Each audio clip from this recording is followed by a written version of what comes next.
আসসালামু আলাইকুম রহমতুল্লাহি বারাকাতুহু। সম্মানিত দর্শক মণ্ডলী, হিরণ্ময় গোস্বামী দেখেছেন এই ছাই ভস্ম মেখে একজন পণ্ডিত হয়ে বসে আছে। শাস্ত্র জ্ঞান কোনো কিছুই নেই, মানে না রাষ্ট্র বুঝে না ধর্ম বুঝে, কিছু বুঝে না, কিন্তু বড় বড় মাতব্বারি করে। চলেন আজকে একটা বিষয়, যে কাফেরদেরকে কোরআনে নাকি আছে যেখানে পাবে সেখানে হত্যা করবে, এই মর্মে একটা অভিযোগ করেছে, সেগুলোকে খণ্ডন করব। চলুন বক্তব্যটা আমরা শুনে আসি। দেখি হিরণ্ময় গোস্বামী।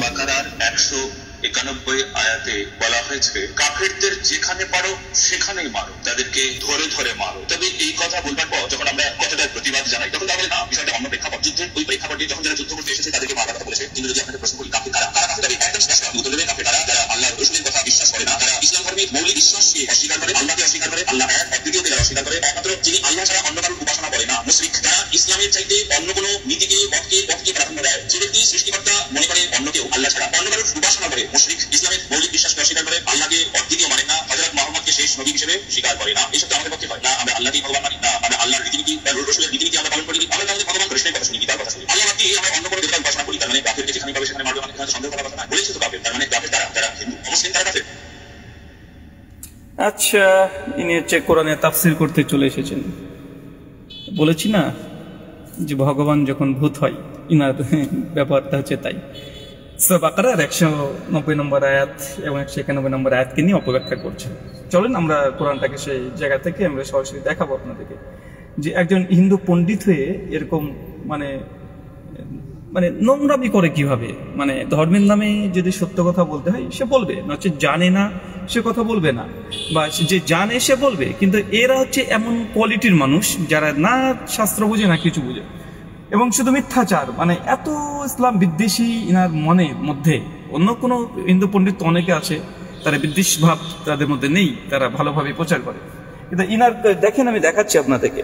আমরা সেই 190 নম্বর আয়াতটাকে আমরা আপনাদের সামনে নিয়ে আসছি, এবং দেখবেন যে 190 নম্বর আয়াতে কি আছে আমি দেখাবো। আসলে আমি এখন এই মুহূর্তে প্রোগ্রামের উদ্দেশ্যে বেরিয়েছি, এই জন্য গাড়িতে আছি। আচ্ছা, এই যে 191 নম্বর আয়াত দেখেন, আপনারা দেখবেন, যারা নিরপেক্ষ পাঠক আছেন তারা দেখে নেবেন। আমি জাস্ট এখান থেকে দেখাবো আপনাদেরকে। আচ্ছা আচ্ছা, দেখেন তার আগের নম্বর আয়াতের এর জবাব দেওয়া আছে, প্রেক্ষাপট কি, কেন এখানে বলা হলো কাফেরদেরকে সঙ্গে যুদ্ধ করার কথা। দেখেন এখানে আছে, আর তোমাদের আল্লাহর রাস্তায় তাদের বিরুদ্ধে লড়াই করো যারা তোমাদের বিরুদ্ধে লড়াই করে, এবং সীমা লঙ্ঘন করো না, নিশ্চয় আল্লাহ সীমা লঙ্ঘনকারীদের পছন্দ করেন না। এখন সূরা বাকারা 190 নম্বর আয়াত, উনি 191 নম্বর আয়াতের কথা তিনি কোট করলেন। কিন্তু 190 নম্বর আয়াতে আল্লাহ কি বলছেন, কোরআন কাদের বিরুদ্ধে লড়াই করতে বলছেন? যেসব কাফেররা মুসলিমদের বিরুদ্ধে লড়াই করে, আল্লাহ বলছে তোমরা তাদের বিরুদ্ধে লড়াই করো। ও কাফেররা যদি আমাদেরকে সে তরবারি দিয়ে আঘাত করে তাহলে আমরা দিকে ছেড়ে দিতে হবে, এমন কিছু নাকি? তা তো না। তারপরে এখানে বলছে আল্লাহ এই কথা, তারপরে তাদেরকে তাদের সঙ্গে লড়াই করো, আর তাদেরকে হত্যা করে যেখানে তাদের পাও। কাদেরকে? যারা মুসলিমদের বিরুদ্ধে লড়াই করছে, সাধারণ অমুসলিম নয়, যারা মুসলিমদের বিরুদ্ধে লড়াই করছে তাদের বের করে দাও যেখান থেকে তারা তোমাদের বের করেছিল। মানে এখানে লড়াই করার উদ্দেশ্য কি? যে মুসলিমদেরকে যদি ঘর বাড়ি থেকে বের করে দেয় তাহলে তাদের সঙ্গে এবং মুসলিমদের সঙ্গে লড়াই করে, আল্লাহ বলছে যদি তোমাদের ঘর বাড়ি থেকে বের করে দেয়, নিজস্ব ঘর বাড়ি থেকে বের করে দেয়, তোমাদের সঙ্গে লড়াই করতে আসে, তাহলে তাদের সঙ্গে তোমরা লড়াই করো। এবং তোমাদেরকে যদি ঘর থেকে বের করে দেওয়ার চেষ্টা করে তা তুমি বের করে দাও। মানে যেমন কর্ম তেমন ফল, এটা হচ্ছে মূল বিষয়। তো এখানে এই হচ্ছে কনটেক্সট, এটা পরিষ্কার পুরো। দেখেন 192 নম্বর আয়াতে কি বলছে, তবে যদি তারা বিরত হয় তবে নিশ্চয়ই আল্লাহ ক্ষমাশীল পরম দয়ালু। আল্লাহ বলছেন, কিন্তু এই কাফেররা যদি লড়াই করতে না চায়, যদি তারা বিরতি দেয় বা সন্দেহ করতে চায়, সমাধান করতে চায়, তার তোমার সমাধান করে না। ইসলাম কখনো আগে বাড়িয়ে এই মানে মানে বিভিন্ন রকমের দ্বন্দ্ব, ফিতনা, ঝামেলা এগুলো করতে বলে না। আপনি কোরআনের যতগুলো আয়াত এরা অভিযোগ আকারে নিয়ে আসে যে অমুসলিমকে হত্যা করার কথা, তার আগে দুটো আয়াত বা পরের দুটো আয়াত দেখবেন, ওখানে উত্তর পেয়ে যাবেন যে ওখানে অমুসলিমরা তারাই মূলত এই অভিযোগগুলো করেছিল, এই জন্য জবাব দেওয়ার কথা বলা হয়েছে। তো এটা হচ্ছে মূল বিষয়। তো সম্মানিত দর্শক মন্ডলী, এই যে কাফের কারা এই প্রশ্ন, এটা বুঝেও না। কোরআন মাজিদে অবিশ্বাসীদের সম্পর্কে কোরআন মাজিদে দুই ধরনের মানে আয়াত আছে। যারা অবিশ্বাসী, কাফের মানে কি? অবিশ্বাসী। কেন হিন্দু ধর্মে কি এমন কথা নেই? হিন্দু ধর্মে কি? আমার কাছে শ্রীমদ্ ভাগবত গীতা আছে, আপনাদেরকে আমি দেখাতে পারবো। চলেন গীতা থেকে আমরা একটু দেখিয়ে দিই। ভাগবত গীতা দেখাচ্ছে আপনাদেরকে, সপ্তম অধ্যায় জ্ঞান বিজ্ঞান যোগ। এখানে শ্রীকৃষ্ণ 14 নম্বর শ্লোকে কি বলছে দেখেন, 14 নম্বরে এখানে দেবী হিসা গুণামায়ী মামা মায়া দুরতয়াহ মামেব প্রপদ্যন্তে মায়ামাতং তরন্তিতে নমাং দুষ্কৃতিরং মূরাহ প্রপদ্যান্তে নরাধমা মায়া প্রহুদ্জ্ঞানাহ আসুরং ভাব স্মৃতাহ। এখানে কি বলছেন? এই নরধাম মায়ার দ্বারা যাদের জ্ঞান অপহৃত হয়েছে এবং যারা আসরিক ভাবা সম্পন্ন, সেই সমস্ত দুষ্কৃতিকারীরা কখনোই আমার শরণাগত হয় না। শ্রীকৃষ্ণ বলছে পরিষ্কারভাবে যে মুসলমানরা যখন আমরা বলি আচ্ছা গাড়ি ছেড়ে দিয়েছে, আমি একটু গাড়িটা চালাবো। যাই হোক, সম্মানিত দর্শক মণ্ডলী, আমি এখানে ইতি করছি। আসলে আমাদের এখানে আজকে ছট পূজা হচ্ছে, তো এই জন্য আমি জ্যামের মধ্যে ছিলাম, তো বিধায় আমি একটু লাইভটা শুরু করেছিলাম।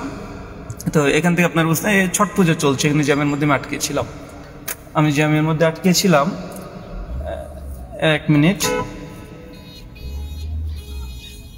হ্যাঁ, তো আজকে ছট পুজো চলছে, তো আমি জ্যামে আটকেছিলাম, তো ভিডিওটা দেখলাম সামনে আসছে, তাই এই আর কি জবাবটা দেওয়ার জন্য আপনার কাছে চলে আসছিলাম।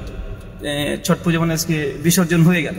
হ্যাঁ, এই সাইডে বিসর্জন হয়ে গেল এখানে। তো যাই হোক, আমি এখানে জাস্ট ভিডিও আর লগ করছি না, কেননা ড্রাইভিং অবস্থাতে ভিডিও করা হয়তো সংবিধান অনুযায়ী দণ্ডনীয় অপরাধ, তাই ভিডিওটা এখানে শেষ করছি। তবে এতটুকু মনে রাখবেন, ওই সনাতনী ওই যে পণ্ডিত, উনি একজন মানে চিটারি করেছেন, এখানে সম্পূর্ণ একটা চিটারি করেছেন। সূরা বাকারা 190 নম্বর আয়াত দেখলে পাওয়া যায়। আর কাফির বলতে গেলে হিন্দু ধর্মগ্রন্থ অনুযায়ীও আমাদেরকে অসুর বলা হয়েছে। যারা শ্রীকৃষ্ণ পুজো করেন না তারা অসুর, এবং তাদেরকে বিনাশ করার জন্য শ্রীকৃষ্ণ যুগে যুগে আসেন। গীতার 4th অধ্যায় 7 এবং 8 নম্বর শ্লোক। তাহলে এখন কি আমরা মুসলমানরা বলবো নাকি যে এই যে আমাদেরকে দুষ্কৃতি বললো, আমাদেরকে মূর্খ বললো, আমাদেরকে মিলেচ্ছ বলা হয়, জবন বলা হয়, মিলেচ্ছ জবন, এর সঙ্গে কি আচরণ করতে হবে হিন্দু ধর্মে? যা দুষ্কৃতি তাদেরকে বলছে নরধাম, তারা সৃষ্টি নিকৃষ্ট। তা কি আমাদেরকে হিন্দু ধর্ম অনুযায়ী আমাদেরকে কাফের বলা হচ্ছে না? হ্যাঁ, শব্দ আরবি কাফের, এটা সংস্কৃত করলে এটা অসুর হওয়া সম্পূর্ণ, মিলেচ্ছ জবন সব কিছু চলে আসে।